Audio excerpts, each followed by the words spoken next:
Hey, what's up, everybody? This is a KMN 1971, and I am back with a comic book collection spotlight vid.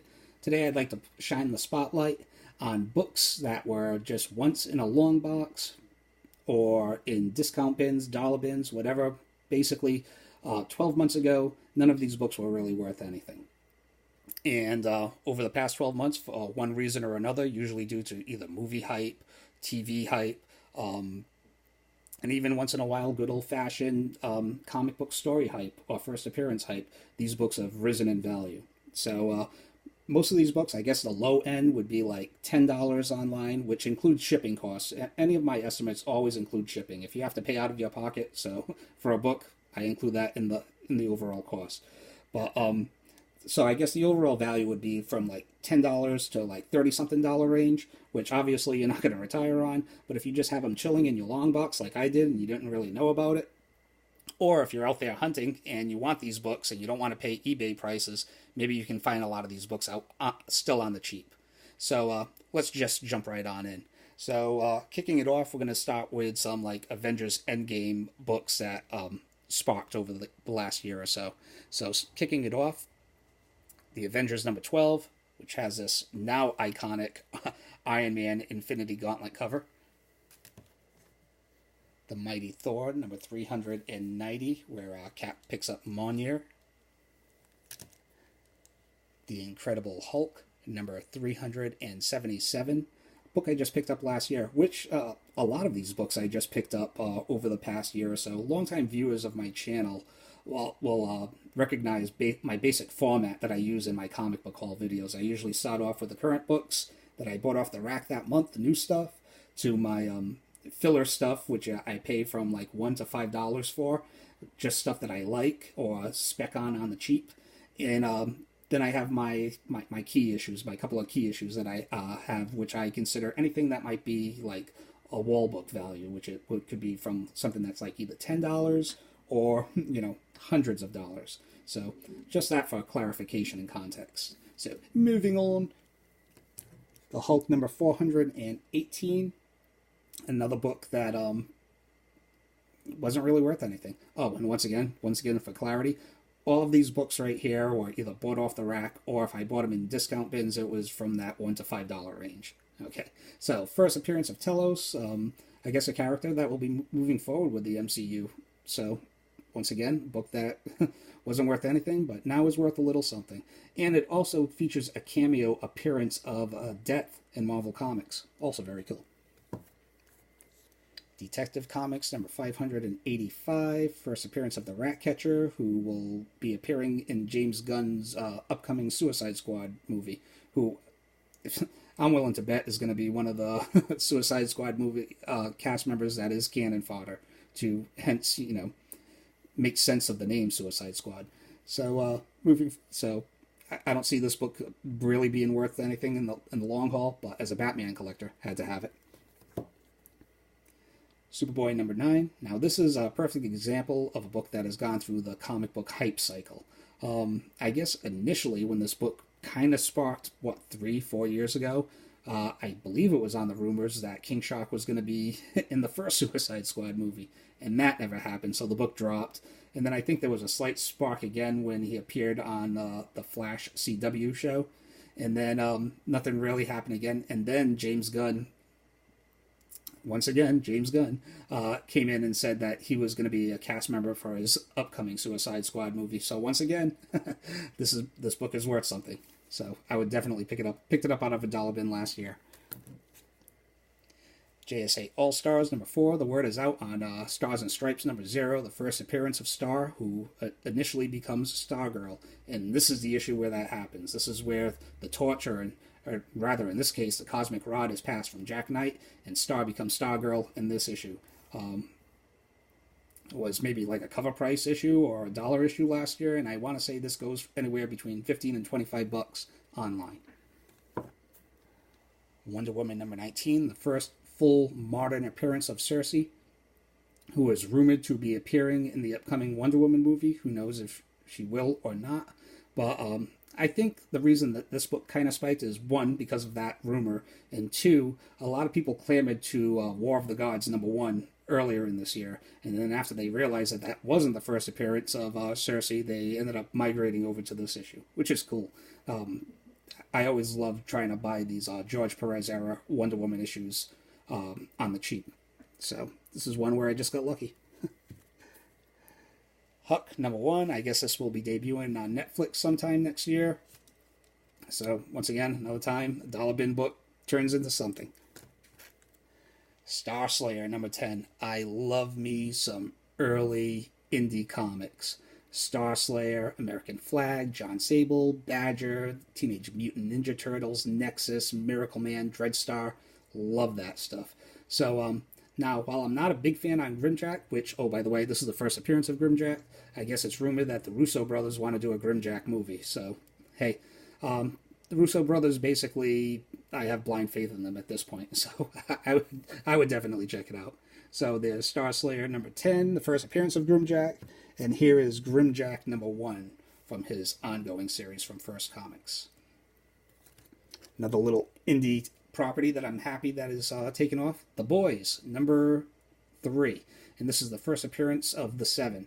The Boys, another example of a comic, or a franchise rather now, that has gone through the comic book hype cycle. Issue #1 wasn't really worth much before, and then it was announced that it would become an Amazon series, had a slight tick, and then it fell all the way back down to maybe like a $10, $15 issue before the series initially debuted and was a hit with fans, and now it is worth something. And now some of the satellite issues surrounding it have started to spark. So, and here's an example of that. Boys #3, first appearance of the 7. Love me some Garth Ennis. His era on where he went from where he was doing Preacher and Hitman simultaneously, and then he migrated over to Marvel Knights and did his Punisher run. Love that stuff. Marvel Age #7, yet another example of the comic book hype cycle. Shout out to Strangeblade, I believe, was the first person that showed this book off, that gave me a heads up about it. So this is the first preview appearance of Peter Porker, the Spider-Ham. So I want to say this was like maybe a $20 book at its peak when the Spider-Verse movie initially came out. And now that there really hasn't been anything happening, this book has come down to maybe like a $10 book online, I think. But hell, this is a Marvel Age comic, and it's Spider-Man related. So when Spider-Verse 2 comes out, this book will probably rise in value yet again. So Marvel Age #7. Peter Parker Spider-Man #76. I picked this up like in the beginning of the year. I guess this is going to feature the antagonist for the upcoming Morbius movie, which I am not psyched for at all. I mean, does anyone really want a Morbius movie? Am I going to watch it? Of course, but I don't know. I believe I don't even know what the guy's name is, to be honest. I don't know. I haven't even rebagged it yet, and I've had this book since January. More Spider-Verse hype. Astonishing X-Men #6, and this is the first appearance of the Sword Organization, which people are speculating will be moving on with Marvel in Phase 4/Phase 5. And if people are specking on this book, I would also spec out on Astonishing X-Men #3, which features the first appearance of Abigail Brand, who is the equivalent to Sword of to what Nick Fury is to S.H.I.E.L.D. I know I mumbled my words on that one, but I get you. I'm sure you get the gist. So, and I love pumping any kind of X-Men comic. So, and I think we're also on the verge of maybe like a speculating boom as far as X-Men appearances and storylines, thanks to Hickman in his incredible House of X Powers of 10 storyline, as well as Disney owning the rights to the X-Men again. So we could be on a perfect storm as far as X-Men spec goes. Which, about time. Amazing Spider-Man #212, more Spider-Verse hype. People were speculating on this because they thought Hydro Man was going to appear in Spider-Man Far From Home, which, spoiler alert, we all know now he did not. But the fact of the matter, this book really hasn't come down to what it was before. It's not as worth as much as it was when the movie was being hyped, but fact of the matter is, this is a Spider-Man Bronze Age issue, which have all kind of like been gradually raising in price anyway, and it's a first appearance of one of his villains, even though he's a D-list villain in my opinion, but still. Book totally worth having, in my opinion. Alright, let's move on to Marvel Phase 4/Phase 5 hype. So, The Mighty Thor, number 338, the second appearance of Beta Ray Bill. Now, the first appearance in 337 was always kind of sought after in a minor key, but once again, once James Gunn announced that allegedly Beta Ray Bill will be making an appearance in Guardians of the Galaxy, these books kind of took off. So, in near mint condition, I want to say this will run you like $25, $20 to $25 plus online. This is VF, so this is probably like $15 to $20 range. Same with this. Thor 339 saw a slight uptick when for Stormbringer with the Avengers Endgame, but once again, once James Gunn made the Beta Ray Bill announcement, did he actually make that announcement, or is that just a rumor? I'm not even sure. But nevertheless, this book kind of took off too. These were dollar bin books to $3 books, maybe $5 books before, and once again, maybe like $10, $15 online now. It was a definite dollar bin book for the longest time. Ghost Rider, number 28, Rise of the Midnight Suns, still in its 90s polybag. First appearance of the Midnight Suns, and the first appearance of the second Lilith. So I guess they were all rumored to be, well, no, they're supposed to be appearing in an upcoming Hulu series under the Disney streaming umbrella. Speaking of which, Captain America number 323. Shout out to Tom Ryan for showing this off in one of his videos last year, because I had no idea that this was the first appearance of Johnny Walker, the second psychopathic Captain America, who eventually goes on to become the U.S. agent. So, allegedly, the rumor mill is he's going to be the main antagonist for the upcoming Falcon and Winter Soldier series. So, and it's also rumored that he might be being portrayed by John Cena, so which could be either really cool or really bad. I don't know, but I'm down with this hype, which you'll see. Like I bought other Johnny Walker hype issues or spec issues on the cheap at a sale this weekend, which you'll see in my upcoming comic book haul later on this month. Marvel Fanfare number 11. And this is the first appearance of the Iron Maiden, who will be appearing in the upcoming Black Widow movie. Defenders, number 84. Now, this one was a surprise for me. I initially bought this because, as you know, or any longtime viewers of my channel will know, there is a superhero slugfest, a hero versus hero comic from the Bronze Age that I don't like. So, this was just another one of those examples. Triple Threat, Submariner, the Hulk, Black Panther. Yeah, I want that. Picked it up for like maybe $3 last year in high grade. And this turns out that this is the first time that Atlantis and Wakanda ever went to war. So the rumor for the upcoming Black Panther 2 movie, which will be appearing in either Marvel Phase 4 or Phase 5, it's supposed to be Black Panther versus Namor. Just a rumor, but God, I hope that's true. How epic does that sound? So, very cool. And this book right here went from like maybe being a $1 to $3, maybe $5 book to a $30 to $35 book in high grade. And they're still out there because I just picked this one up, and this is the direct edition for $5 yesterday, and I ended up picking up another copy of the first appearance of Iron Maiden yesterday for $3. So they're out there. Do not pay those eBay prices, please, unless you absolutely have to.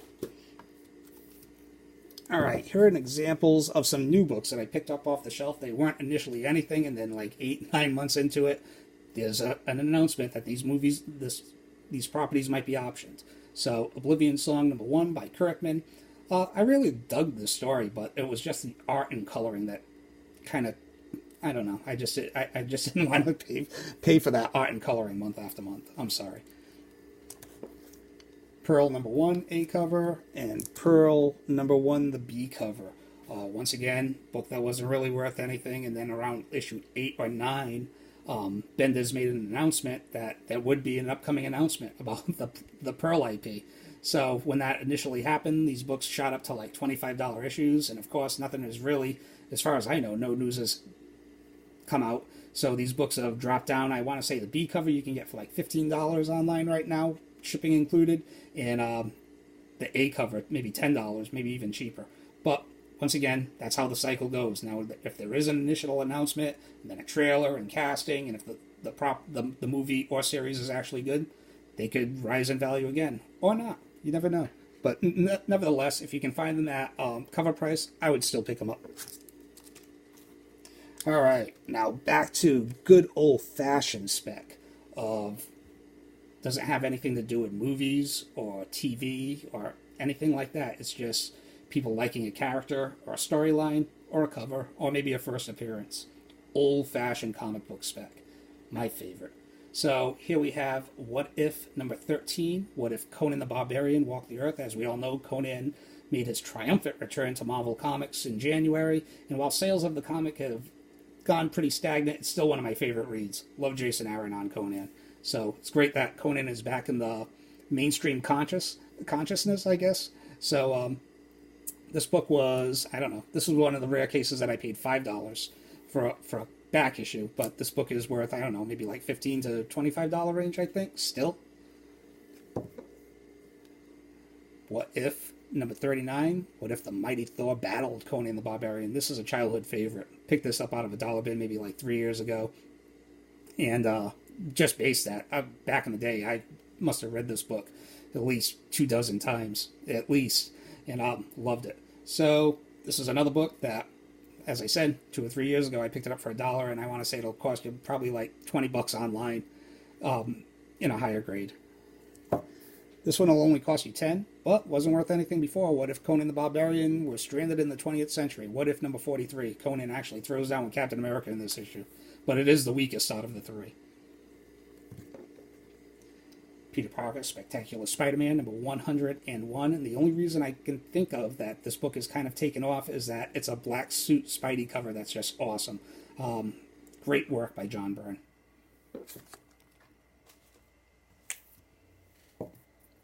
Guardians of the Galaxy, number 23. And this is the first appearance of the Planet of the Symbiotes, which Donny Cates and Venom and Carnage is all the rage right now, along with Immortal Hulk and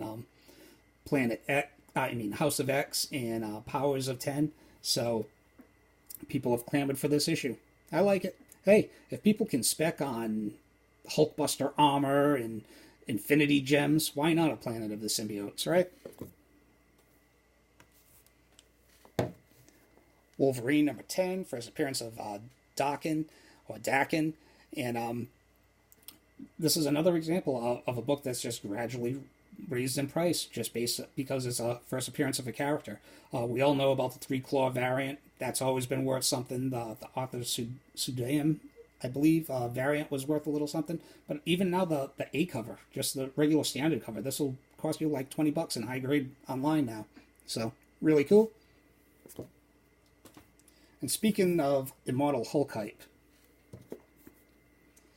thanks to Al Ewing, just like these regular issues of Hulk, just based on the storyline, has shown an increase in like just basic dollar issues. So here we have the Incredible Hulk, number 347, the first appearance of the Mr. Fix-It persona. We have Hulk, number 15, first appearance of the Red She-Hulk. And of course, Avengers, number 684, the first full appearance of the Immortal Hulk persona, which is so cool. This was a fun storyline. Just didn't like the ending very much, but really cool. I remember when the storyline was going on, the hype was actually on the Voyager character, and no one was really talking about the Immortal Hulk. Funny stuff. Last two. Spawn, number 77. Just a kick-ass cover. I think that's the only reason that this book is gained in value, because this is when I was collecting Spawn. I have a run of Spawn, like maybe the first 80 issues and issue 100. But I was a big Spawn fan back in the 90s, but Spawn definitely was underprinted at this point. So I think the only reason that this issue is raised in value is this awesome kick-ass Capullo McFarlane cover. And then lastly, Spawn number 61, first appearance of, I forget her name, but she's supposed to become the She-Spawn in Spawn number 302, I believe. So, once again, book that's maybe like cover price, and now is like a $20-something book. So, hopefully you guys can go out there, hunt some books down, and not pay those eBay prices, and maybe just dig these out of your collection. Maybe buy something that you like. Who knows? I hope you all liked the video. Thank you all for liking, watching, commenting, all that good mojo. And I'll see you all later. Take it easy.